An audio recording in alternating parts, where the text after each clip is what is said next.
Oséias, capítulo 5, versículo 15, diz assim: Irei e voltarei ao meu lugar, até que se reconheçam culpados e busquem a minha face. Estando eles angustiados, de madrugada me buscarão. E hoje eu quero falar sobre um tema muito importante e que é válido e aplicável a qualquer um que se diz crente, que se diz nascido de novo, que se diz filho de Deus. Nós lemos aqui o episódio da vida da nação de Israel em que Deus estava irado, Deus estava bravo com eles, especialmente com a tribo de Efraim, também a tribo de Judá, especialmente contra essas duas tribos. E por isso que eu sugiro você ler depois o capítulo inteiro de Oséias 5, para você entender um pouquinho mais o que estava acontecendo. Mas para os efeitos da mensagem de hoje, basta apenas saber que o povo judeu estava com um problema. Basicamente, Deus estava irado, estava contra eles. E por causa disto, Deus iria, ou já tinha de fato, dado as costas para eles. O versículo 15 começa justamente falando sobre isso. Irei e voltarei ao meu lugar. Isso aqui é Deus falando. Falou, eu vou voltar, eu vou embora. Eu vou embora, eu irei e voltarei para o meu lugar. Eu não mais estarei com vocês. Nós sabemos, é claro, que Deus está em todos os lugares, é onipresente, mas aqui está falando sobre a presença específica dele, no sentido de comunhão, no sentido de livramento, no sentido de cuidar do seu povo. Ele falou, eu vou abrir a mão, eu vou embora, vou voltar para o meu lugar. E Deus pode fazer a mesma coisa, e Deus faz a mesma coisa, hoje, não só com o seu povo como todo, mas também individualmente. Deus pode dar as costas. Deus pode dar as costas para nós. Deus, Pai, não poupou o seu próprio Filho. Não que seu Filho pecou, não que Jesus tenha feito algo de errado, mas o fato é que Jesus tomou sobre si o nosso pecado. Ele tomou sobre si as nossas transgressões. E por Jesus ter feito isso, Deus Pai não o poupou. E nós lemos em Mateus 27, versículo 46, falando sobre a crucificação. E perto da hora nona, exclamou Jesus em alta voz, dizendo, Eli, Eli, lama sabachthani. Isto é, Deus meu, por que me desamparaste? Pela primeira vez, Deus Pai havia desamparado, dado as costas, virado o rosto do seu Filho. Enquanto Jesus estava na terra, momento algum houve alguma separação da comunhão, momento algum houve uma quebra no relacionamento, até esse momento. Quando todo o pecado de todo mundo, passado, presente e futuro, foi colocado em Cristo. E naquele momento, Deus não poupou o seu Filho e falou, meu filho, deixa para lá. Não, ele desamparou, ele deu as costas. E se Deus faz isso com o seu Filho, quem somos nós para achar que Deus não vai fazer isso conosco, individualmente? Não vai fazer isso com uma igreja? Não vai fazer isso com uma nação? E acredite, Deus já deu as costas para nações. Deus hoje está dando as costas para nações.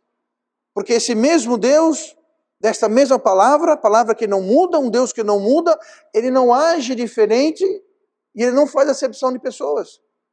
Então é possível sim Deus dar as costas para o seu povo, dar as costas para eu e para você. É uma realidade. Não há garantia. Deus não nos deve absolutamente nada. Para evitar uma tragédia dessa, de ter Deus dando as costas em nós, seja individualmente, seja como uma igreja, seja como uma nação, existe a solução. Essa solução é fé. Uma fé que agrada a Deus. Em Hebreus 11, versículo 6, nós bem conhecemos o versículo. Ora, sem fé é impossível agradar-lhe, porque é necessário que aquele que se aproxima de Deus creia que Ele existe e que é galardoador dos que o buscam. Então é necessário ter uma fé que agrada a Deus. Se nós tivermos uma fé que agrada a Deus, nós vamos evitar que Deus dê as costas, que Deus vire o rosto, que Deus nos desampare. Porque nós não somos exceção e Deus não vai nos tratar diferente do que tratou pessoas, nações, igrejas e o seu próprio Filho no passado.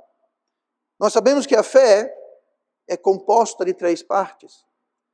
Essa separação, essa dicotomia que fazemos da fé não é apenas algo alegórico, simbólico, simplesmente teórico, mas é algo bastante prático. E nós temos que entender essa forma prática de retalhar e compreender a fé. Por quê? Porque temos que ter uma fé completa.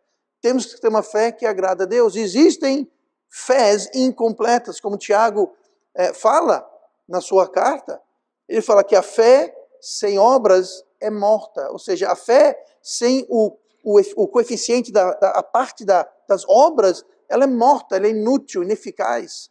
É necessário que haja as 3 partes. E essas 3 partes, nós bem sabemos, envolvem as 3 partes do ser humano. Envolve a cabeça, o intelecto, o conhecimento, envolve o coração e envolve também a ação. Costumo dizer, fé é cabeça, coração e ação. Cabeça é você saber de certas coisas. Coração é você crer nessas coisas. E a ação é o resultado de você crer de fato naquelas coisas. Por isso que Tiago fala, fé sem obras é morta. Você pode saber, você pode dizer que crê, mas esse crer só vai ser comprovado quando você fazer, quando vem obra, quando vem a manifestação daquela fé. Se a sua fé, se a minha fé não se manifesta, se ela não gera uma reação, uma ação, se ela não gera, como Tiago fala, uma obra, então aquela fé é morta, ela é inútil. Você pode saber, você pode até dizer que crê, mas só vai ser completa, só vai agradar a Deus quando houver uma repercussão na sua vida. Então, eu quero ver hoje como a fé funciona em relação ao arrependimento. Todos nós somos pecadores. Você é pecador antes de ser salvo e você é pecador depois de ser salvo. Todos nós somos pecadores. Portanto, o arrependimento é algo que deve fazer parte da vida do pecador. Por quê? Porque estamos pecando. E se nós somos pecadores, não nos arrependermos dos nossos pecados, então nós vamos criar um certo problema para a nossa vida. Esse foi o problema que houve com o povo de Israel no tempo de Oséias. Eles haviam pecado contra Deus, estavam pecando contra Deus, mas como nós vamos ver, muitos não se davam conta, outros não criam sequer nisso, e o resultado é que não havia a repercussão, não havia ação. E Deus então foi obrigado a ir e voltar ao seu lugar. E é a partir do versículo 15 que eu quero fazer uma ilustração dessas 3 partes e como isso implica em nossas vidas. Então olhe comigo para o versículo 15. Nós vamos ver aqui a primeira parte da fé, que é a cabeça, que é o conhecimento, o intelecto. Tá? E diz assim, irei e voltarei ao meu lugar até que se reconheçam culpados. Veja só, Deus falou que vai embora. Até quando? Até que eles se reconheçam. Reconheçam. Reconhecer tem conhecer. Conhecer é a mente. É você admitir e reconhecer mentalmente, no seu intelecto, que você, no caso eles, eram culpados. Até que se reconheçam, até que eles admitam, percebam, saibam, que registre que eles são culpados. Não estava registrando aqui. Gente, se não está registrando aqui no conhecer, nunca, jamais vai registrar no coração. Como que eu vou crer naquilo que eu não sei? Eu primeiro tenho que tomar conhecimento e depois eu vou fazer uma escolha. Eu vou crer ou não crer naquilo. Mas eu não posso crer ou não crer naquilo que eu não conheço. E Deus está falando, até que eles reconheçam que são culpados, eu irei e voltarei para o meu lugar.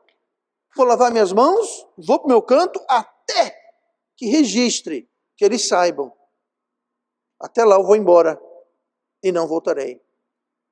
Isso ocorreu por uma separação, uma quebra de comunhão que houve entre Deus e o seu povo. No versículo 4, lá no começo do capítulo 5, que vocês vão ler mais tarde, não é isso? Como dever de casa? Claro. Eu oro que você não durma direito esta noite até que você leia Oséias capítulo 5 na sua integridade. Mas lá no versículo 4 fala assim, Deus falando sobre o povo. Não querem ordenar as suas ações a fim de voltarem para o seu Deus. Eles não queriam ordenar suas ações. Então veja que era o povo que não queria voltar para Deus. Vou ler de novo. Não querem ordenar suas ações a fim, ou seja, com o propósito, com o intuito, com a intenção de voltarem para Deus. Então, aqui é o seguinte, Deus fala, eles não querem voltar, eles foram embora e não querem voltar, eles se distanciaram, então agora eu irei embora. Quem se separa primeiro somos nós. Quem se separou primeiro foi o povo de Israel, não foi Deus. Não foi Deus que os deixou. Esse Deus também é fogo. Deixou. Não. Deus está apenas repetindo e replicando o que eles haviam feito. Eles haviam se distanciado. Eles estavam se recusando a voltar a Deus. Aí Deus então fala, ok. Irei e voltarei ao meu lugar até que reconheçam que são culpados. Então quem inicia a separação é Deus. O versículo 6 de Oséias 5. Então irão com seus rebanhos e com o seu gado para buscarem ao Senhor, mas não o acharão.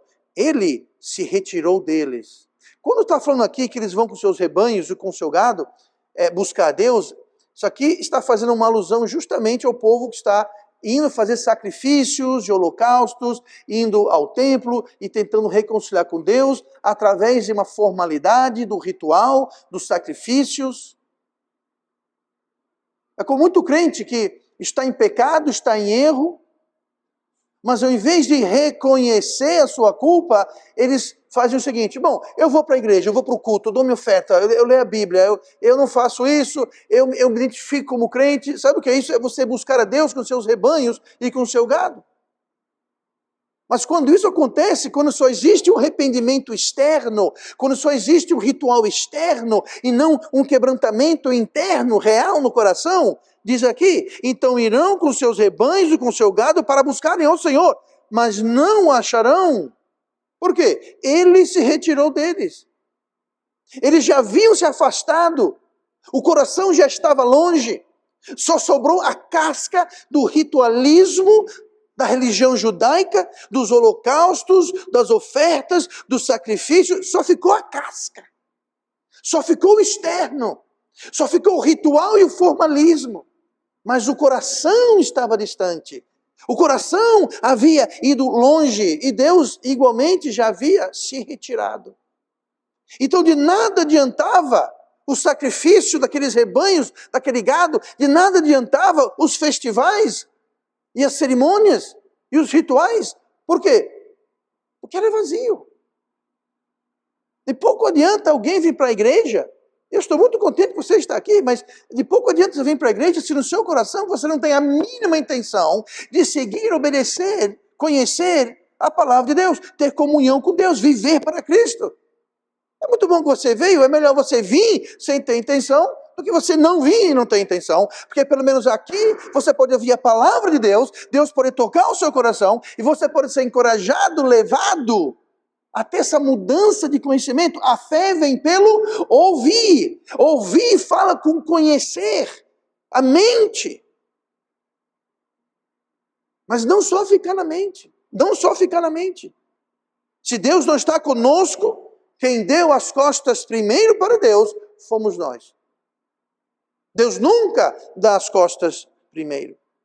Nós buscamos a separação. Nós permitimos a separação. Primeiramente, devemos lembrar que Deus não nos deve nada. É incrível quantas pessoas acham como que Deus precisa da gente. De alguma forma, que Deus não vai existir se a gente não fizer, ou for, ou fazer. Deus é autossuficiente. Deus existiu em perfeita harmonia muito antes de a gente ser criado. Antes do mundo existir, Deus já existia em perfeita integridade. Ele não deixou de ser Deus, não ficou mais Deus com a nossa existência, não. Deus é perfeito e autossuficiente. Ele não precisa de nós. Somos nós que precisamos dele. Somos nós que devemos nos apegar, nos abraçar, o obedecer, implorar a sua misericórdia, buscar a comunhão. Somos nós que devemos fazer isso e nunca, jamais, aqueles que dão as costas. E depois reclamamos quando Deus vai embora e dá as costas para nós. Mas Deus, o que é isso? Como se Deus nos devesse alguma coisa. Deus não nos deve absolutamente nada. Nada. A alma que pecar, essa morrerá.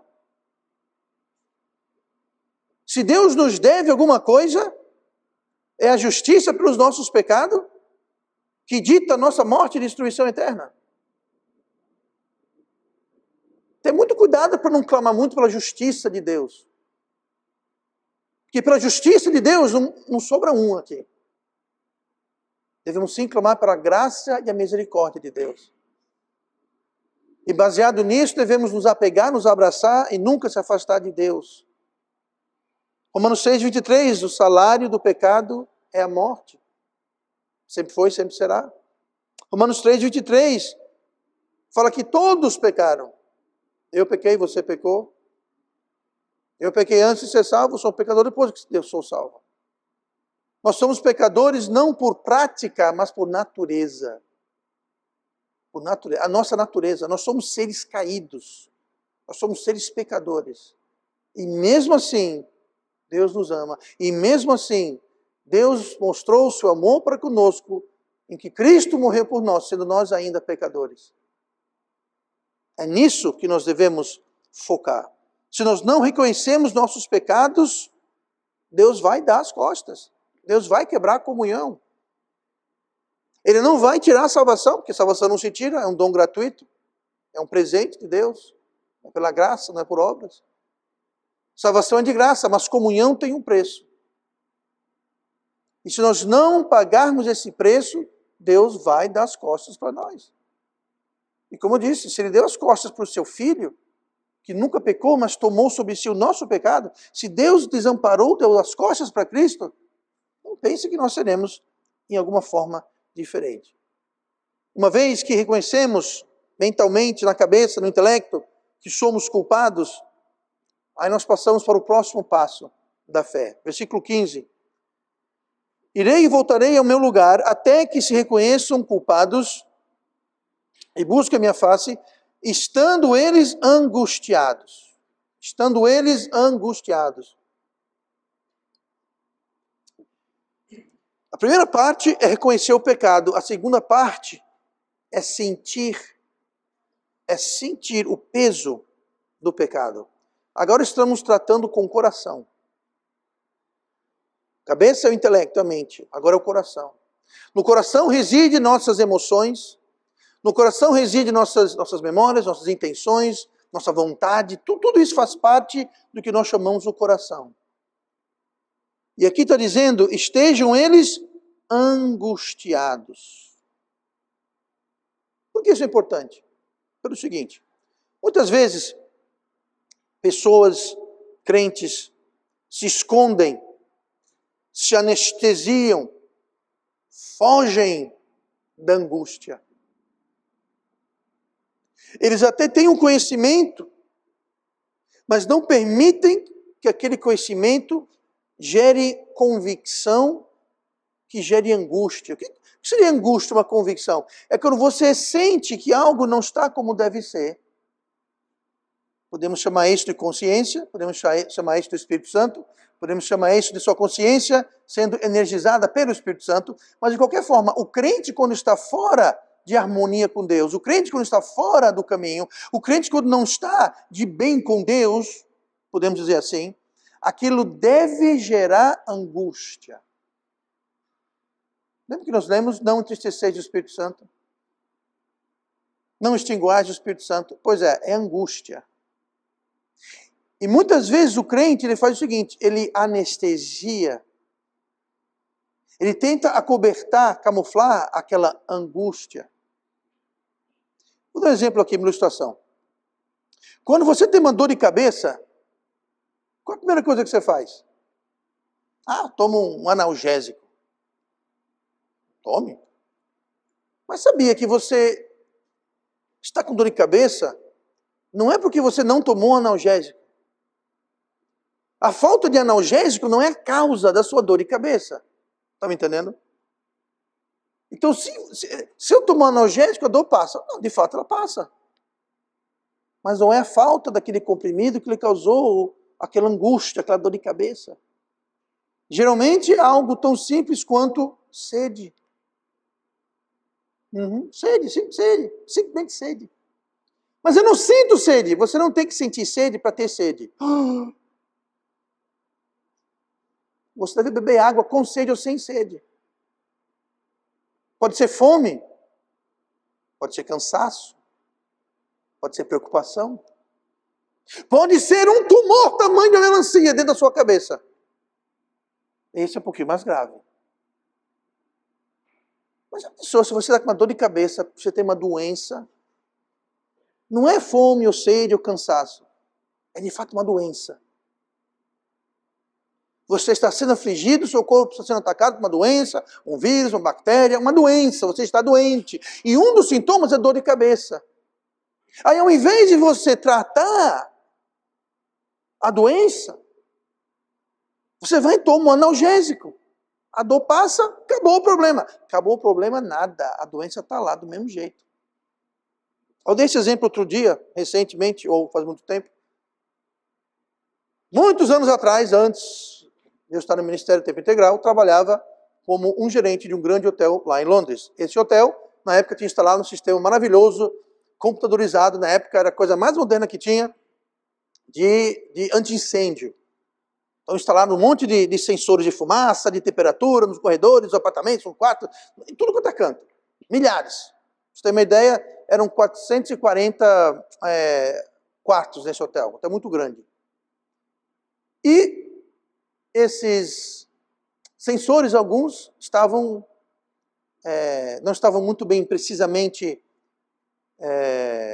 afinados, e de vez em quando começavam a tocar sem nenhum problema. O problema com isso é quando acionavam um sensor, isso disparava o computador central, que dava uma ordem automatizada, fechavam as portas, que eram abertas por ímãs nos corredores, desligavam aqueles ímãs, as portas fecharam, começava a piscar luz, soar, alarme, com instruções de várias línguas, para todo mundo não deixar seus pertences, vá para o corredor mais próximo, vá para blá blá blá. Confusão. De dia, uma confusão. De noite, você já imaginou um hotel lotado, mais de 1000 pessoas, no inverno, chovendo, e você acorda às 3 da manhã, recebendo ordens, tudo piscando, soando o alarme para você sair. Aí desce um monte de gente de pijama, enrolado em toalha, roupão, enchendo os corredores, as escadas, saguão, saindo na chuva. Aí você fala, foi um alarme falso. Desculpa, foi mal. Desculpa, foi mal o quê? Cadê o gerente? Eu estava embaixo da mesa, trancado no gabinete, dizendo, eu não estou aqui. Morreu queimado, sumiu, foi arrebatado. Aí o que acontecia? De noite a gente desliga os alarmes. Desliga o alarme central, gente. Para não ter problema, para não ter morte, não ter processos. E todo mundo querendo indenização no outro dia, desliga a central. Beleza, desligou a central. Até que no primeiro dia, foi que pegou fogo mesmo? Teve um apartamento que pegou fogo. A sorte é que tinha colocado portas novas que continham o incêndio ali. Mas eu não sei se foi uma camareira, se foi alguém, eu não sei quem foi, mas alguém passou e sentiu um cheirinho de fumaça. Aí ligou para mim, claro, tinha que ser eu. E aí? Estou sentindo um cheiro de fumaça aqui no andar tal, corredor tal. Eu falei, vê se você consegue identificar o quarto. Eu falei, eu acho que é esse apartamento aqui. Eu falei, tudo bem. Coloque atrás da sua mão, coloque na maçaneta. Tá quente? Tá. Eu falei, ok. Então agora vai acontecer. Eu fui para a central, liguei, pronto, disparou tudo, foi aquela confusão. Ainda bem que não estava lotado o hotel, e não era inverno, e não estava chovendo. Mas foi um incêndio. Carro de bombeiro, ambulância, polícia. Fantástica experiência. Não desejo para ninguém. E tem outra. Quando era alarme falso, automaticamente era acionado polícia, ambulância e bombeiro. E se fosse alarme falso, o hotel pagava uma taxa. Tá? Ia 3, 4 carros de bombeiro. Então o hotel falou para desligar. Moral da história, tem muito crente que faz isso. Desligam a central. Eles não querem sentir angústia. Eles não querem um alarme. Eles vão lá e desligam o alarme. É o que ele fala aqui. Estando eles angustiados. Deus falou, eu só vou voltar quando eles se reconhecerem culpados e se sentirem angustiados. Eu não quero só ver boca, eu quero ver coração. Eu quero ver angústia, eu quero ver convicção, eu quero ver tristeza, eu quero ver quebrantamento, eu quero ver eles realmente sentindo a convicção dos seus pecados e o peso e a culpa dos seus pecados. Aí eu volto. E eu sano, e eu curo, e eu resolvo. Mas é uma das pré-condições para Deus voltar, é justamente a gente sentir angústia. Muitos buscam alívio, anestesia, se esconder dessa angústia através de religião. Como eu falei, quem vai para a igreja, não perde um culto. Como os judeus, buscaram a Deus os seus rebanhos, mas não o acharão, porque se retirou. Muitos buscam anestesia nas boas obras, achando que isso vai compensar. Nunca pense que o seu pecado pode ser compensado com suas boas obras. Não é assim que funciona. O seu pecado tem que ser tratado no pé da cruz, com fé. Fé que você reconhece o seu pecado e você sente angústia do seu pecado. É ali que se trata a convicção do pecado. Outros buscam alívio em diversão, dinheiro, drogas, álcool, cigarro, os prazeres da carne, os prazeres do mundo, fama, dinheiro, enfim, nada errado dessas coisas em si, álcool e drogas sim, claro, mas nada errado em diversão, nada errado em você buscar uma carreira, mas não você se afogar na sua carreira para esquecer aquela angústia do seu pecado. Não se afogar nos estudos para você esquecer e anestesiar a angústia que os seus pecados devem estar nos causando. João 16, versículo 8. E quando ele vier, convencerá o mundo do pecado e da justiça e do juízo. Isso aqui é Jesus falando sobre o Espírito Santo. É o Espírito Santo que vem trazer convicção do pecado, do juízo e da justiça. E quando o crente não sente essa convicção, algo está errado. Ou porque o Espírito Santo não habita, o Espírito Santo não está lá, ou seja, a pessoa não é salva. E de crente só tem um nome. Ou pode ser que é um crente que entristeceu e extinguiu o Espírito Santo a tal ponto que eles estão anestesiados. Eles não sentem mais nada. O Espírito Santo não traz convicção para eles mais, simplesmente porque eles entristeceram e extinguiram o Espírito Santo de Deus, pelo qual são selados para o dia da redenção. Devemos reconhecer o pecado no coração, não só aqui. Sim, eu sou um pecador, tá? Todo mundo é pecador, ninguém é perfeito. Eu sou um pecador, tá? Tudo bem, registrou aqui. Mas quando registra aqui, não é tão leviano. Não é algo tão, tá. Traz angústia. Quando você percebe, quando você sente de fato. Nunca sentirás no coração aquilo que você não reconhecer. Primeiro passo, reconheça. De acordo com a palavra de Deus, reconheça. A pior coisa que um crente faz é querer justificar o pecado. Isso é para os dias de hoje, eu não vejo nada de errado com isso. Mas a interpretação, mas é porque... Sabe o que é isso? É você querer justificar o erro. Querer santificar o pecado. Se você justifica o pecado na sua mente, na sua cabeça, você nunca vai sentir angústia dele no seu coração. Irei e voltarei até que reconheçam-se culpados e angustiados. Que reconheçam mentalmente nas suas cabeças que são culpados, mas não só na cabeça, no coração. E sintam aquela angústia. Muitas pessoas pensam que são salvas porque sabem partes do Evangelho, sabem que somos pecadores, sabem que Jesus é Filho de Deus, sabem que Ele morreu da cruz, sabem que Ele ressuscitou, eles sabem de tudo isso. E eu digo mais, aqui no Brasil, para evangelizar, essa primeira parte, em grande parte, geralmente está feito já. Diferente de colegas e missionários que vão ministrar na Índia, Papua Nova Guiné, em lugares onde o evangelho nunca esteve, eles têm que começar lá e chegar. Isso daqui é a palavra, é a Bíblia. O que é a Bíblia? A palavra de Deus. Quem é Deus? Começa por aí. Aqui no Brasil não. Todo mundo fala Bíblia, não sabe o que é Bíblia. Deus, Jesus, cruz, morte, ressurreição. A grande maioria das pessoas sabem disso. Mas a salvação não vem pelo saber apenas, mas pelo crer. E quando você sabe aqui, de verdade entende, aquilo vai gerar uma convicção. O Espírito Santo gera uma convicção que pode levar você a ser salvo. Mas muita gente sabe dos fatos, mas é apenas um conhecimento acadêmico, teórico e nada mais. É necessário ter, mas não se ficar só por aí. É preciso crer no coração, onde há convicção. Mateus 15, versículo 8. Esse povo se aproxima de mim com a sua boca e me honra com seus lábios, mas o seu coração está longe de mim. Era o clássico exemplo do povo judeu. Boca e lábios, beleza. Mas o coração estava longe, afastado. E Deus falou, irei e voltarei para o meu lugar. Até que se reconheçam culpados e angustiados, estando eles angustiados. Essa angústia vem de um coração quebrantado.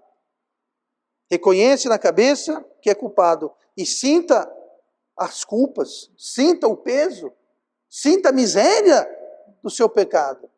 Quando isso acontece, algo é gerado, ação é gerada. Versículo 15. Irei e voltarei ao meu lugar, até que se reconheçam culpados, aí veja só, e busquem a minha face. E busquem a minha face. Estando eles angustiados, de madrugada me buscarão. 2 vezes usa a palavra buscar. Note que ele fala no versículo 4 que eles vão atrás de mim com o seu gado e seus rebanhos. Mas eles não estavam buscando Deus. Eles estavam apenas cumprindo o rito, cumprindo uma formalidade, mas não estavam buscando Deus. Muita gente vem para a igreja, mas não estão buscando Deus. Muita gente lê a Bíblia e não está buscando Deus. Como é que pode, pastor? Pois é, eles vão para a Bíblia não para ver o que a Bíblia está dizendo para eles, mas eles estão querendo ir para a Bíblia para que a Bíblia diga o que eles querem que a Bíblia diga. Eles querem torcer a palavra de Deus. Eles querem torcer as doutrinas de Deus. Eles querem dar um entendimento à palavra de Deus que vai apoiar o que eles querem. Vai apoiar o que eles estão buscando. Eles não estão buscando Deus. Mas quando você entende aqui e você crê aqui, aquilo vai gerar uma busca sincera a Deus. Não o que você pensa que é Deus, não o que você gostaria, mas a Deus é o que Deus tem a dizer, goste eu ou não. E eu vou lhe dizer uma coisa, muitas das coisas da palavra de Deus não vão nos agradar. Eu digo agora. Tem muita coisa aqui nesse livro que não vai ser de muito elogio para nós. Vai contra o que nós queremos. Porque a nossa carne, a nossa natureza humana permanece apesar da salvação. E ela precisa ser lapidada e treinada, mortificada, subjugada. E quando uma carne, quando o coração, a vontade de um crente ainda não foi subjugado, mortificado, lapidado, quando ele vai para a palavra de Deus, ou ouve a pregação, ou é encarado com a verdade de Deus, ele se rebela contra aquilo. E é o começo do afastamento. A casca fica. Pode ir para a igreja, pode botar a Bíblia debaixo do braço, tudo isso pode permanecer. Dá a oferta dele, ele talvez vá até evangelizar, ele mantém a casca, o externo, mas o coração está longe. E Deus fala, irei e voltarei ao meu lugar, até que se reconheçam culpados e angustiados me busquem. De madrugada me buscarão. Será que está angustiado alguém que acorda de madrugada para buscar a Deus? Está angustiado? Sob tamanha convicção que não consegue dormir.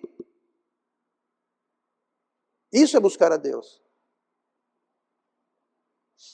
Esse povo se aproxima de mim com sua boca e me honra com seus lábios, mas o seu coração está longe de mim. Quando isso acontece, quando o coração não está longe de Deus, vai gerar ação. Isaías 55, versículo 6. Essa terceira parte da fé é o buscar. Reconhecer é a mente. O sentir o peso é no coração. A ação é buscar. A ação é o resultado final. Isaías 55, versículo 6. Buscai ao Senhor, veja bem essa palavra que acontece duas vezes. Enquanto se pode achar. Invocai-o enquanto está perto. Duas vezes em um versículo curto, Deus usa a palavra enquanto. Por quê? Porque vai chegar um dia em que Deus não vai estar próximo. Vai chegar um dia em que Ele não estará perto. Estará um dia onde Ele não poderá ser achado. Que dia é esse? Irei e voltarei ao meu lugar. Esse é o dia em que Ele não será fácil de achar. Esse é o dia que não será fácil invocá-lo. Por quê? Ele voltou para o seu lugar. Por quê? Porque você se afastou dele, ele se afastou de você. Então buscai ao Senhor enquanto se pode achar. Invocai-o enquanto está perto. Duas vezes o Espírito Santo usou a palavra enquanto para deixar bem claro a urgência e o fato que nem sempre Deus estará lá. Você pensa que Deus é uma mistura de um genie numa lâmpada mágica, Papai Noel e Coelhinho da Páscoa, tudo numa coisa só.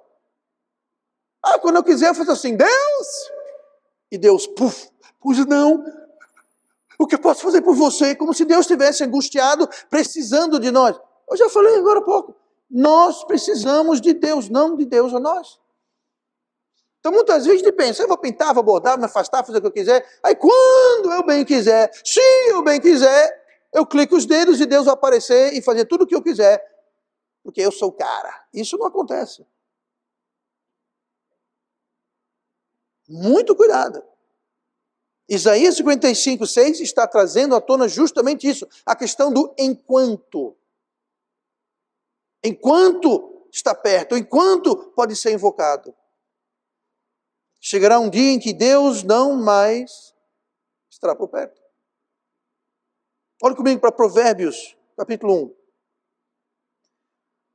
1. Esse trecho que nós vamos ler agora é um dos trechos mais sérios, sombrios que há na Bíblia, na minha opinião. Temerosas são essas palavras e são aviso justamente para pessoas que se afastam de Deus e Deus então se afastam deles. Olha o que fala aqui no versículo 24 do capítulo 1 de Provérbios. Versículo 24. Entretanto, isso que é Deus falando, porque eu clamei e recusastes, e estendi a minha mão e não houve quem desse atenção. Antes, rejeitastes todo o meu conselho, e não quisestes a minha repreensão.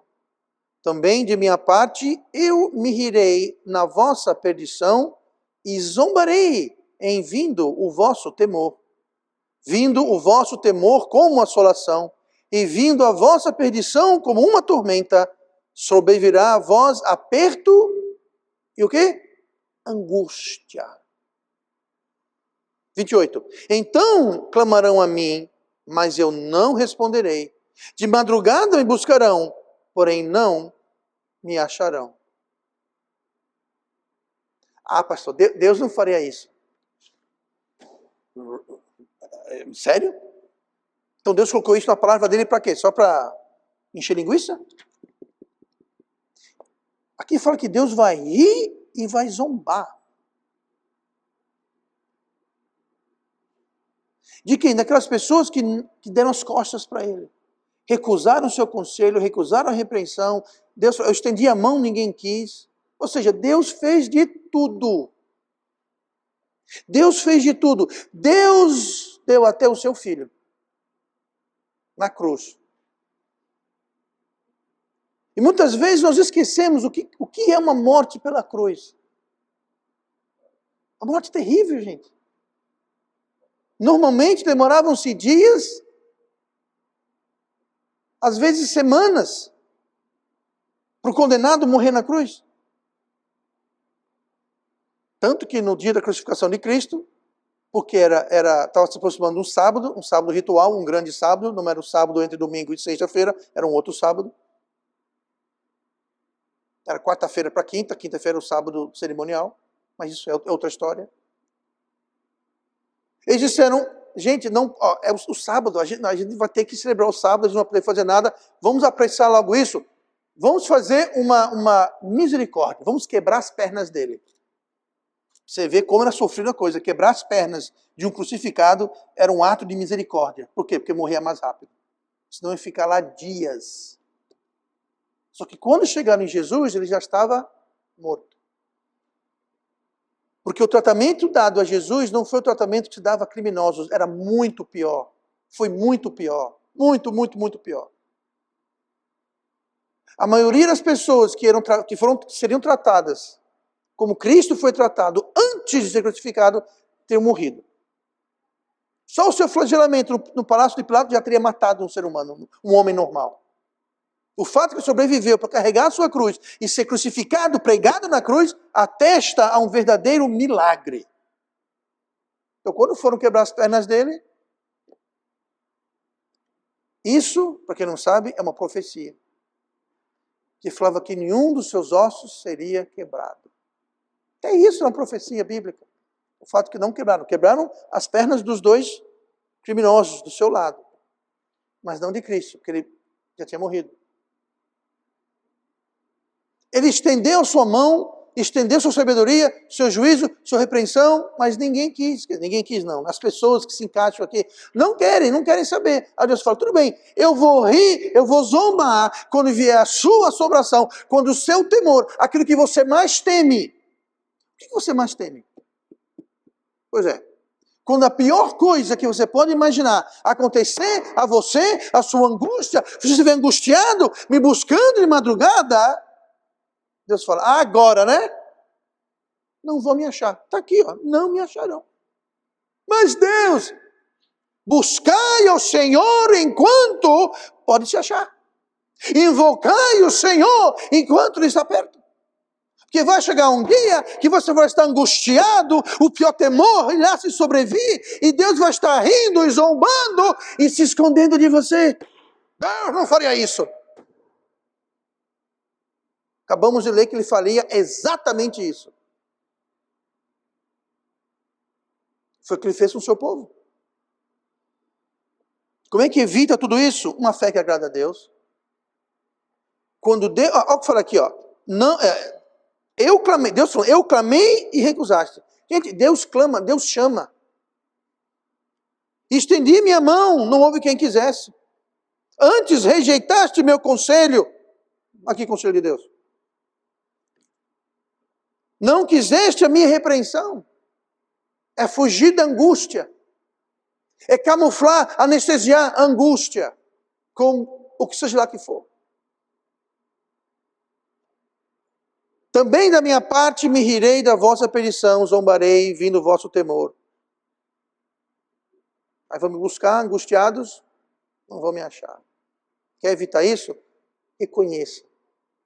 Reconheça que somos culpados, não apenas de sermos pecadores, mas de pecados específicos e individuais que Deus nos mostra, nos aponta. Pecados individuais. A palavra confessar no Novo Testamento é a palavra homologos. Homo igual, logos palavra, ou mente, pensamento. É de onde nós tiramos no português homologar. Quando você homologa alguma coisa, é bem específico. Eu vou dar um exemplo. Você tem um veículo, um carro, um ônibus, caminhão, uma moto, que seja. Você homologa perante o Detran e o Departamento de Transporte, tal coisa. E está lá como? Está dizendo lá a marca, o modelo, o ano, quantas portas, quantas rodas, quantos passageiros, tipo do combustível, tamanho do motor, quantas válvulas tem. É bem específico. Você não bota lá carro. Não. Não. Tem que ser específico. Nós temos que confessar e reconhecer como culpados especificamente pelos nossos pecados específicos, que não cabe a mim dizer para você o seu pecado, porque cabe ao Espírito Santo trazer convicção. E você lendo na palavra de Deus, por isso que é tão perigoso você começar a deturpar, ignorar, querer mudar, justificar. Não, isso é para antigamente, não, isso era para o povo, não sei, porque não sei o que mais. Tem coisa aqui que não é para a gente? Tem, como por exemplo, guardar o sábado. Sabe que o judeu até hoje deve guardar o sábado, por quê? Porque o sábado, guardar o sábado foi dado para o judeu. Então se é judeu, guarde o sábado. Tem algum judeu aqui? Não, então não guarde o sábado. Mesma coisa de comer porco. Quem lembra de sexta-feira? Pois é. Foi uma grande porcaria. Se você fosse judeu, você não deve comer porco. Por quê? Porque as restrições alimentares, não é que eram, é para o judeu. Se você não for judeu, não é para você. Então tem coisa aqui, tem, eu entendo isso. Mas não pegue isso e comece a colocar esse monte de coisa embaixo dessa categoria. Isto aqui não era para hoje. Isto aqui, não. Veja se é o caso.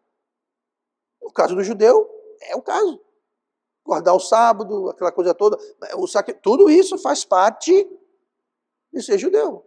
Você não é judeu, não é para você, não é para mim.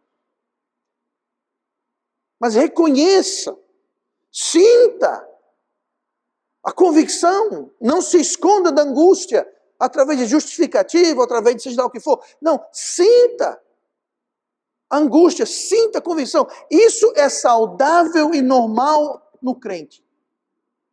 Anormal é um crente não sentir o peso dos seus pecados. Isso é anormal. E carrega consigo consequências. E por último, deixe que tudo isso gere uma ação, uma busca sincera a Deus. Uma fé que tem obras.